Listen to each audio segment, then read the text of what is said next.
London is red. കഴിഞ്ഞ കുറെ വർഷങ്ങൾ ലണ്ടന്റെ കളർ അതൊരു കടും നീലയായിരുന്നു.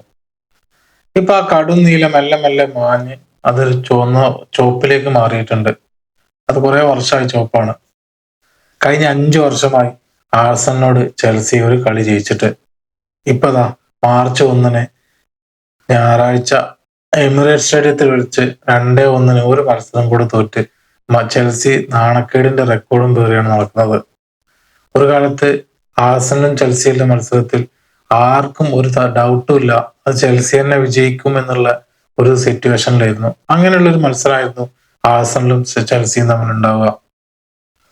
ലണ്ടൻ ഡെർബി ആണോ അത് ചെൽസിക്കുള്ളതായിരുന്നു എന്നുള്ളതായിരുന്നു. ഇപ്പൊ ചെൽസി ഫാൻസ് ഒക്കെ എപ്പോഴും പറയുന്ന പേരാണ്, എപ്പോഴും പറയുന്ന ഒരു വാചകമാണ് ലണ്ടൻ ഈസ് ബ്ലൂ. കുറെ കാലം അത് അങ്ങനെയായിരുന്നു, ലണ്ടൻ ബ്ലൂ തന്നെയായിരുന്നു, നല്ല കടും നീലയായിരുന്നു ലണ്ടൻ.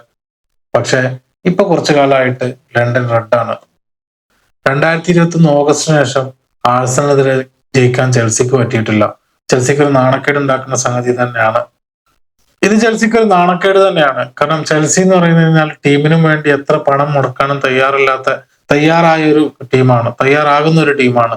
ഏത് പ്ലേയേഴ്സിനെയും ടീം മാനേജ്മെന്റിന് ഓക്കെ ആണെന്ന് തോന്നിയ പ്ലേയേഴ്സിനെ സൈൻ ചെയ്ത് അവരെ ടീമിലെടുത്തിട്ട് ഏത് കിരീടവും നേടാൻ വേണ്ടിയിട്ട് ടീമിൽ എത്ര വേണമെങ്കിലും പൈസ ചെലവാക്കാൻ മടിയില്ലാത്തൊരു ടീമാണ് ചെൽസി. അപ്പൊ ചെൽസി സ്പെൻഡ് ചെയ്ത ഇതനുസരിച്ച്, പണത്തിന്റെ കണക്കനുസരിച്ച് ചെൽസി ആഴ്സണലിനോട് തോൽക്കുക എന്ന് പറഞ്ഞിട്ടുണ്ടെങ്കിൽ 1-2 കളിയാണെങ്കിലും തിരക്കിടില്ല. കഴിഞ്ഞ 5 വർഷത്തിനിടയിൽ ഒരു കളി പോലും ആഴ്സണലിനോട് ജയിച്ചില്ല എന്ന് പറഞ്ഞു കഴിഞ്ഞാൽ ചെൽസിക്ക് അതൊരു വല്ലാത്ത നാണക്കേടാണ്. ചില്ലറ നാണക്കേടൊന്നുമില്ല, വല്ലാത്ത നാണക്കേട് തന്നെയാണ് ചെൽസി ഫാൻസിന് ആ ഒരു റെക്കോർഡ് ഉണ്ടാക്കുന്നത്. പ്രീമിയർ ലീഗിലെ 29ാം റൗണ്ട് മത്സരത്തിലാണ് ആഴ്സണലും ചെൽസിയും ലണ്ടൻ ഡെർബിയിൽ ആഴ്സണലിന്റെ ഹോം ഗ്രൗണ്ട് ആയ എമിറേറ്റ് സ്റ്റേഡിയത്തിൽ ഏറ്റുമുട്ടിയത്. അപ്പൊ ആഴ്സണൽ ഫാൻസിനെ എല്ലാവരും കളിയാക്കി വിളിക്കുന്ന ഒരു പേരുണ്ട്, കോർണർ FC എന്ന്. ഏതാണ്ട് അതുപോലെ തന്നെയാണ് ആഴ്സണൽ 21ാം മിനിറ്റിൽ വില്യം സാലിബയിലൂടെ ഒരു കോർണറിലാണ് ആഴ്സണൽ ആദ്യം സ്കോർ ചെയ്യുന്നത്. 1-0 ആയപ്പം ചെൽസി കുറച്ചുകൂടെ ഒന്ന് ഉഷാറായി കളിക്കാൻ തുടങ്ങി.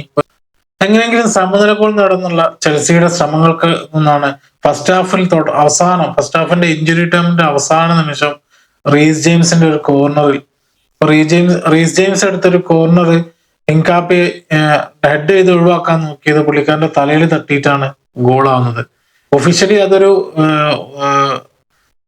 ഒഫീഷ്യലി അതൊരു സെൽഫ് ഗോളാണ്, ഓൺ ഗോളാണ്. പക്ഷെ റീസ് ജെയിംസ് നന്നായിട്ട് അത് ആഘോഷിച്ച്.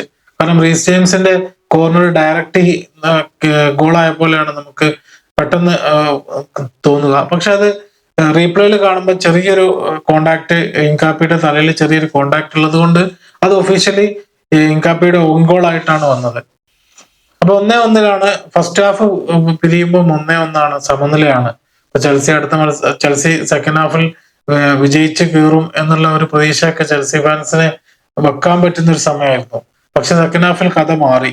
അപ്പൊ കോർണർ FC എന്നുള്ള വിളിപ്പേര് അനർത്ഥമാക്കിക്കൊണ്ട് കളിയുടെ 66ാം മിനിറ്റില് ജൂലിയൻ ടിംബർ ആഴ്സണലിന് വീണ്ടും ലീഡ് കൊടുത്ത് 2-1 ആയതോടെ ചെൽസി ഒന്ന് പാനിക്കായി. ഇനിയും ഒരു കളി തോൽക്കുക എന്നുള്ള ആ ഒരു ഇത് വീണ്ടും വന്നതോടെ ചെൽസിയുടെ മൊത്തത്തിലുള്ള ഒരു ഇതൊക്കെ മാറി, കളിയുടെ ആ ഒരു ശൈലിയൊക്കെ മാറി.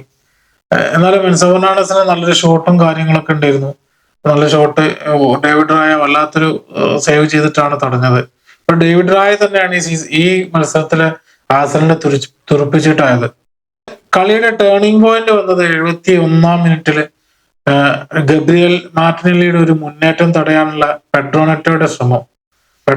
അത് ഏതായാലും ഏത് സിറ്റുവേഷനിലാണെങ്കിലും പെഡ്രോനെറ്റെ പോലെ എക്സ്പീരിയൻസ് ഉള്ള ഒരു പ്ലെയർ ഒരിക്കലും മാർട്ടിനെല്ലിക്കെതിരെ അങ്ങനെ ടാക്കിൾ ചെയ്യാൻ പാടില്ലായിരുന്നു. ഓൾറെഡി നെറ്റോ യെല്ലോ കാർഡ് കണ്ടു നിൽക്കുകയാണ്. വീണ്ടും അതുപോലെ ടാക്കിൾ ചെയ്ത് വീണ്ടും കഴിഞ്ഞ മത്സരത്തിൽ ഫൊഫാനയായിരുന്നു മുമ്പുള്ള മത്സരത്തിൽ ചെൽസിക്ക് റെഡ് കാർഡ് കണ്ടത്. ചെൽസി അച്ചടക്കത്തിന്റെ കാര്യത്തിൽ ഈ സീസൺ വളരെ മോശമാണ്. വീണ്ടും പെഡ്രോനെറ്റോ ഒരു റെഡ് കാർഡും കൂടെ, സെക്കൻഡ് യെല്ലോ റെഡ് കാർഡ് കണ്ട് പുറത്തായി. കൂനിന്മേൽ കുരു എന്ന് പറഞ്ഞ പോലെ ചെൽസിക്ക് ഓൾറെഡി ഒരു ഗോളിന് തോറ്റു നിൽക്കുന്ന ചെൽസിക്ക് ഒരാളെ കുറയും കൂടെ ചെയ്തതോടെ കളിയുടെ കൺട്രോൾ മൊത്തം, പിന്നെ ഒരു സമനില ഗോളിനോ അല്ലെങ്കിൽ ഒരു വിജയത്തിന് വേണ്ടി പൊരുതാനുള്ള ഒരു ശേഷി പിന്നെ ചെൽസിക്ക് ഇല്ലാതായി.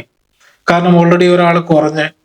അപ്പം ചെൽസിയുടെ പ്രധാന പ്രശ്നം ഡിഫൻസും പറയുകയാണെങ്കിൽ ചെൽസിക്ക് എല്ലാ മേഖലയിലും പ്രോബ്ലം തന്നെയാണ്. സാഞ്ചസ് പലപ്പോഴും നല്ല സേവുകൾ നടത്തുന്നെങ്കിലും ഈ മത്സരത്തിൽ 1-2 മണ്ടത്തരങ്ങൾ സാഞ്ചസ് കാണിച്ച്. അതുപോലെ ഡിഫൻസിന് യാതൊരു കൺസിസ്റ്റൻസി ഇല്ല. റീസ് ജെയിംസും ഫൊഫാനയുള്ള മത്സരങ്ങളിൽ ചെൽസിയുടെ ഡിഫൻസ് കുറച്ച് ബെറ്റർ ആണ്. പക്ഷെ റീസ് ജെയിംസിന് എല്ലാ മത്സരം കളിക്കാൻ പറ്റില്ല. ആൾക്ക് ചെറിയൊരു ഇഞ്ചുറി പ്രശ്നം ഉള്ളതുകൊണ്ട് ആളെല്ലാ മത്സരത്തിലും കളിക്കാനുണ്ടാവില്ല.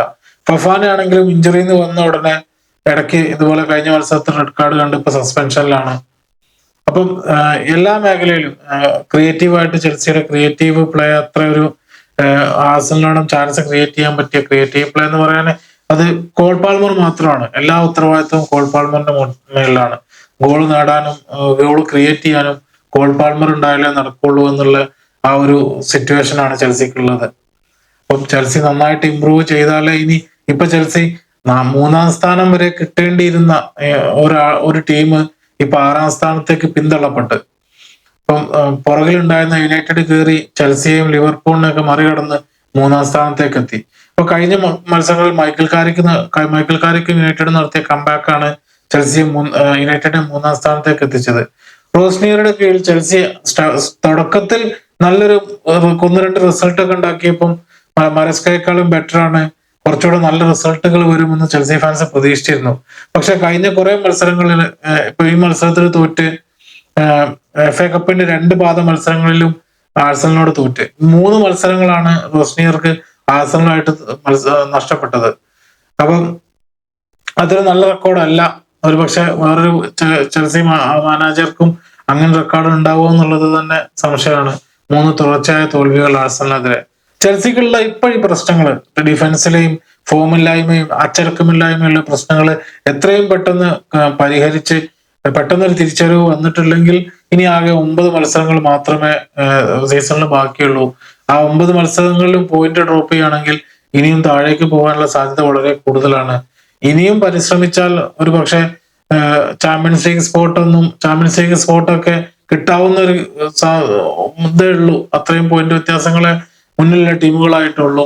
അപ്പം ചെൽസിക്ക് ഇനിയും തിരിച്ചു വരാം, ഇനിയും ചാമ്പ്യൻസ് ലീഗ് സ്പോട്ട് കിട്ടാനുള്ള സാധ്യതകളുണ്ട്. പക്ഷെ ചെൽസി തന്നെ അതിന് ശ്രമിക്കണം. അത് ഉണ്ടാവുമോ എന്നുള്ളതാണ് നമുക്കറിയേണ്ടത്. ഇനി എന്തായിരിക്കും റോസ്നിയറും ചെൽസിയുടെയും അടുത്ത പ്ലാൻ എന്നുള്ളത് നമുക്ക് അടുത്ത മത്സരങ്ങളിലെ പറയാൻ പറ്റുള്ളൂ. അപ്പം എന്തായാലും ആഴ്സണലിനോടുള്ള ഒരു നാണക്കേടിന്റെ റെക്കോർഡാണ് ചെൽസിക്ക് ഇനിയുള്ളത്. ഇനിയുള്ള പോയിന്റുകൾ ഡ്രോപ്പ് ചെയ്യാതെ കളിച്ചാൽ മാത്രമേ ഈ ഒരു 6-ാം സ്ഥാനം അല്ലെങ്കിൽ 6 കുറച്ചുകൂടെ ബെറ്റർ ആക്കി 5-ാം സ്ഥാനത്തേക്കെങ്കിലും എത്തുള്ളൂ. അപ്പം എന്താണ് ഇനിയുള്ള മറ്റ് പ്രീമിയർ ലീഗ് മത്സരങ്ങളും പുതിയ മത്സരങ്ങളൊക്കെ ആയിട്ട് റിവ്യൂ ആയിട്ട് വീണ്ടും കാണാം. നമസ്കാരം.